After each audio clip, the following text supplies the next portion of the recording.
mitigating the impacts of human-wildlife conflict? Yeah, I think as I've just mentioned, there's a lot of challenges that are faced by any types of wildlife in the world, not just primates in Malaysia, but that's what I'm focusing on. So from that perspective, when we talk about, first of all, maybe what is a wildlife conflict with humans, I think some of the listeners might want to have some clarification. So what I would like to talk about is how we perceive wildlife and other species living with us, and often we perceive that as negative to us because, as a very specific example, maybe the monkeys are coming into your garden and stealing your mangoes. So that could be perceived as a conflict. Right. But I do not want to actually talk about this in a very negative way, because I want to talk about how we share our space with the wildlife, because we're all sharing the planet. So in my role as a lecturer, of course, what I do is I have a lot of students, a lot of undergraduate students. I teach them different topics in biology.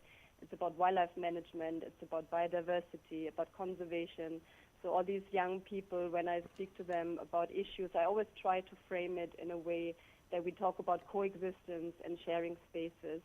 And when we change that perception, I think this is the first step, so we can educate the public, anyone we can talk to. As a lecturer, I can talk to my students, but you better, and how can we work positively on this? So I think as a lecturer, I have this great opportunity to be able to talk to a lot of people. So in itself, Malaysia is of course highly diverse, and different demographics have different perceptions on different species of wildlife. Some of our community members may, for example, look at primates as being holy and sacred, and they need to be protected, and they need to be given food. And other members of the society, they may look at monkeys as being naughty and like not so pleasant, and I don't want to be so close. And it is all, of course, part and parcel of our culture, how we are brought up, of our religious beliefs. So there is no wrong, there is no right. It's just different perspectives. And it is quite, of course, challenging. When we look in let's look into like one very specific example. So, because as I said, it is very diverse. When we look into this issue, for example, with the monkeys who come into our garden and steal some of our mangoes. Right. Yeah, some people from some background may perceive this as, it's okay, we let them because we are giving a good deed. We are giving back to nature, to God. And others may perceive it as, oh no, they take it away from me, I have to go after them, I have to kill them. So of course everyone comes from their own perspective, and as a conservationist, as a conservation activist, or as a person who tries to protect the monkeys, then I am trapped in the middle of saying, yes, it is true, they come to your garden, they steal your mango, if you want to say steal, if that is your perspective. But on the other hand, we also have to protect them. So how do you contribute to mitigating these impacts is coming from all the different perspectives of the people who are impacted. There's no one way of talking to a certain part of the community, right? Right. And of course, it is difficult. So we need to learn, we need to communicate, we need to talk to each other and understand each other first. Because yeah, I think it's a general human issue, isn't it? I think, Doctor, it's also some of us have that probably fear. Maybe I don't know. Yeah. Yeah, fear, of course, is one thing. And that is, of course, justified as well. Right. Yeah, and it's how we brought up. If our parents are allowing us to go out hiking and trekking and seeing wildlife, we might not be so fearful as if we had parents who maybe just kept us inside our apartment all day long and we never experienced it. Yes. So yeah, so many diverse, in Malaysia specifically, of course, so many diverse cultures and traditions and aspects of belief systems that makes it also interesting, but of course challenging to work in wildlife conservation here. Right. So there you go, to our listeners. The challenges and also the opportunities. Not only the challenges, but the better part of it that comes out from Doctor here. She has explained women in wildlife conservation, something which is probably you should be thinking about, our listeners. And yes, we'll be taking a short song break, Doctor. We'll be back for more of the questions here on today's topic. Do stay tuned.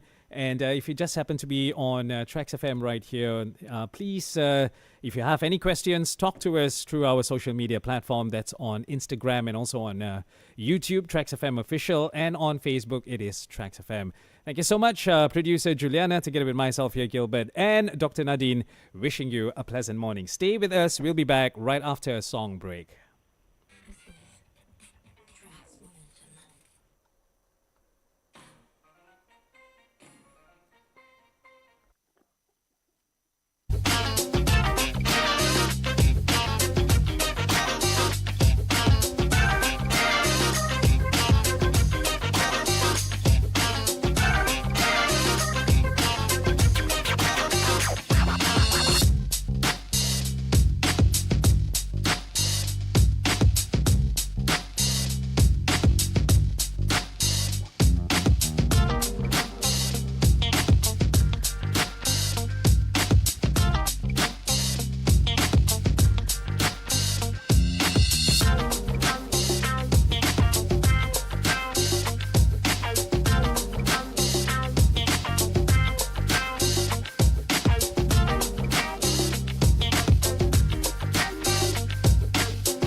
Very good morning. Welcome to the show. 30 minutes past the hour. This is Gilbert here on TRAXXfm. W Talk, Women in Wildlife Conservation, Challenges and Opportunities. And we are talking to Dr. Nadine Ruppert, who is the Senior Lecturer at School of Biological Science, Universiti Sains, Malaysia, and Vice President of the Malaysian Primatological Society. A very good morning. Welcome back to the show, Doctor. Good morning. All right, Doctor, we were talking about primates and how do humans coexist with primates, challenges that we face, opportunities that we have. And, well, the good doctor was explaining to us about coexisting, actually, with our primates. And, Doctor, moving on to further our questions right here. Doctor, could you tell us what are the biggest challenges you face when addressing conflicts between humans and wildlife? Yeah, biggest challenges. I think, a lot. I have mentioned some of them previously. Right. when we talk about this from the perspective of a woman, I think that's another dimension that I want to address. But generally, I think what everybody faces who's working in conservation is a lot of times we see, especially when we talk about wildlife conflicts, of course we see it from the wildlife perspective. What is the wildlife facing? Those challenges that concern habitat degradation, the loss of their habitats, they don't have anywhere to go, so they come into human spaces. Right. So we as conservation practitioners, we try to first understand the wildlife and see what we could do for them potentially. So that's the science part of it, and it has become very, very clear, I think, for everyone who works in conservation, that we cannot just look at the wildlife, we have to look at the humans. We have to look at the people who share these spaces and share coexistence, what I have said earlier in the talk. So when we speak about understanding how people think and what their drivers for certain actions are, so that's a completely different talk in science. We are coming away from being a wildlife biologist. All of a sudden, we are becoming an anthropologist. We are becoming a social scientist. We have to understand people. So from the previous questions in Malaysia, the challenges are that there are so many layers in this society with so many diverse cultural and traditional beliefs and religious beliefs that as a scientist, we have to understand not just why they do certain things, but what is their initial, their drivers and their upbringing and their reaction to wildlife. So the challenge really is not just understanding humans, but communicating what we need as a scientist to make better for the wildlife, or as a conservation biologist, what is our need, how do we want these animals to live, and what are the threats these animals are facing, how can we help them. But communicating this to the people who are not so much fond of certain species, and trying not just to understand why they are having certain beliefs, but basically, how can we change those beliefs? How can we change their behavior? Because ultimately, we want to help wildlife. We want to foster coexistence. So the challenges really are, I think, the main challenges, and I think many people who work in wildlife conservation concur, is understanding people and communicating with people to make them understand also the needs of the wildlife.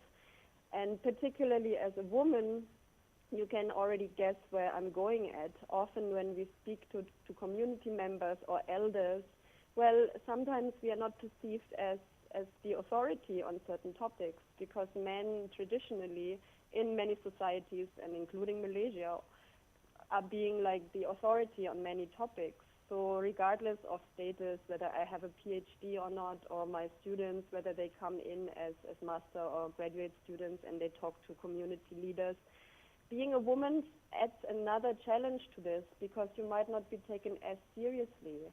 And so, yeah, and there's a lot of things that can be addressed, obviously, but nevertheless, we are all very committed, and I think, especially as a woman, you develop this resistance and the urge, to help everyone and do better. Right. So I guess that's also a good thing to be a woman in wildlife conservation. All right, Doctor, what about balancing? Remember you were talking about not just understanding the primate or the wildlife situation or the animal, but also to understand people, why fear is there. So, Doctor, how do you balance the needs of both parties? Yeah, I mean, it comes with research. You have to understand, you have to do your science, you have to research first. What are the challenges the wildlife is facing for particular species? They might vary.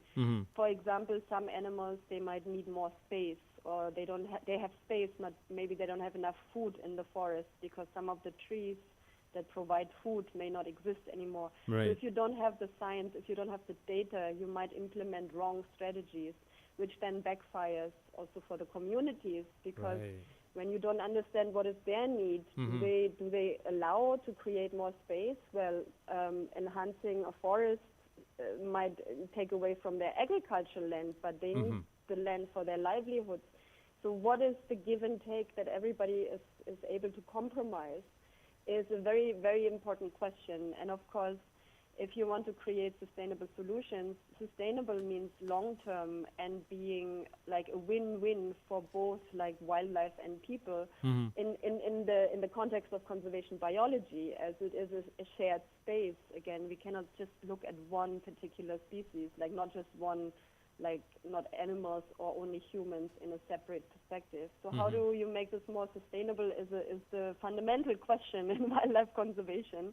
And again, there is no one-fits-all answer. It comes with very, like, often long-term research in certain, like, in a very particular topic, in a certain community, in a certain area that faces certain challenges with a certain species of wildlife. And only if we have all the data, then we can implement strategies that are feasible in this context. And they may not work somewhere else.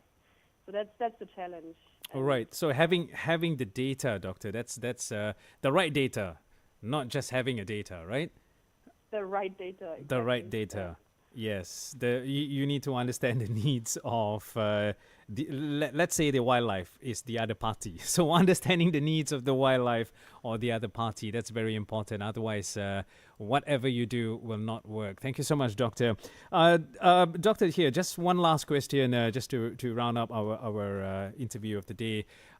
Probably two, okay, because the next one here is going to be a very open-ended question. It's personally for me. Doctor, any last words? Probably preventive measures that you advocate to reduce conflicts, words of wisdom, anything that you would like to add on here? I mean, this is a huge topic. Again, you could talk to me about this for 5 days. Right. I would say that coming back for like women in conservation or women empowerment, I think every one of us has to understand that we can make an impact. Again, it doesn't matter if you're a man or a woman, but specifically for women, often we think like it's challenging. We want to raise our children. We want to have a family. We want to have it all. We want to have a career. How do I balance all this? Right. And I think we shouldn't have that pressure of like fearing that we can't have it all, but also like demanding that we have to have it all. I think we just have to go with the flow and see what is particularly for us in our current situation, in this certain age, or in our family situation, what is possible. And if it's possible, then just go for it. And if you feel you have to step back and take some rest and do less, then also please just go for that, because often we feel very pressured to meet all the expectations, especially the expectations we put on ourselves as a woman.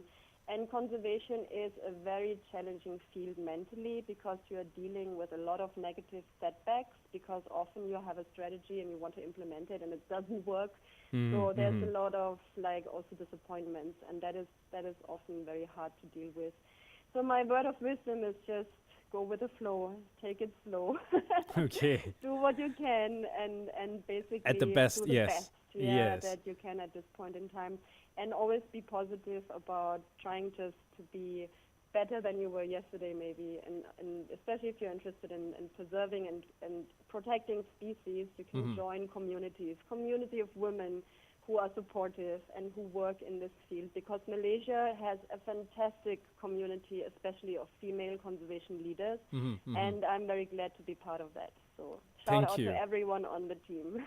Thank you. There you go, Malaysia. Somebody making a difference when it comes to the wildlife. And you just heard it from Dr. Nadine. Dr. Nadine, this is, the questions, we've just finished that one there. But my personal question now, if you have, you were talking about this, right? When you have, just for an example, and if you have probably a primate or a monkey coming into your house and invading your privacy, which I always have that, the place that I used to stay. But as time went on, development started and you lost them. They're just gone. Okay, so what I used to do is I let them be.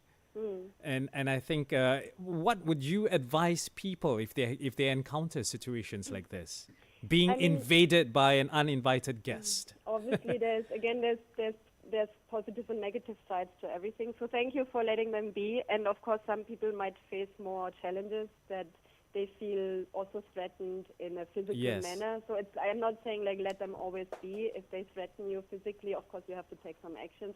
But if it's just about, oh, I can see them from afar, they're taking some of my fruits, please let them be, because as you have rightly said, they have lost much of their habitat, of their life. Right. And what happens when you really face some challenges that you fear that something really bad might happen, is then please reach out to the wildlife authorities or some of the NGOs that are working on these issues. So you can Google it, you can find it online, but of course also my NGO, the Malaysian Primatological Society, can connect you to the people who are in charge, because again, different situations, different people in charge who handle things. But just generally saying that if you just feel it's a bit uncomfortable, let wildlife be, because they are much more uncomfortable than you. They would wish to be in the forest, which is unfortunately often gone already due to human development. There you go. So that's the advice from the doctor if you happen to encounter situations like this. Thank you so much, Dr. Nadine. Welcome. Thank you. It's so nice to talk to you, and actually to see how women in wildlife conservation, the challenges and the opportunities that an individual goes through. Thank you so much once again, Dr. Nadine. It's been really, really interesting talking to you on this particular topic. Thank you once again.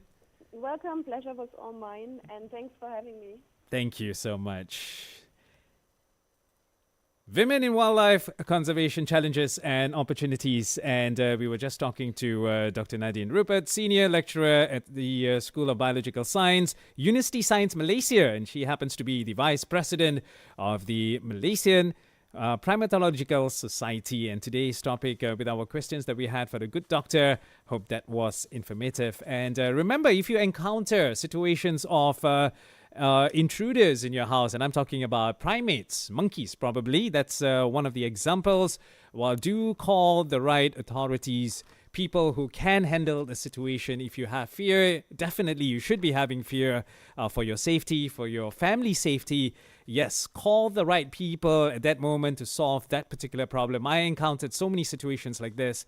One was the monkeys, and the other one you even had bees. All right. So yes, there are people who can also do that for you. They come to your house and they get the beehive cleared from your house, but they do not dispose it. They have a farm where they move these beehives and, well, actually they rear it. So there you go. Different situations, different people to call, and it's very important for your safety. So thank you so much to my producers. We've got Juliana in the studios. We've got Valerie. And yes, to our listeners who happen to be on our social media platforms, thank you so much for being part of the show.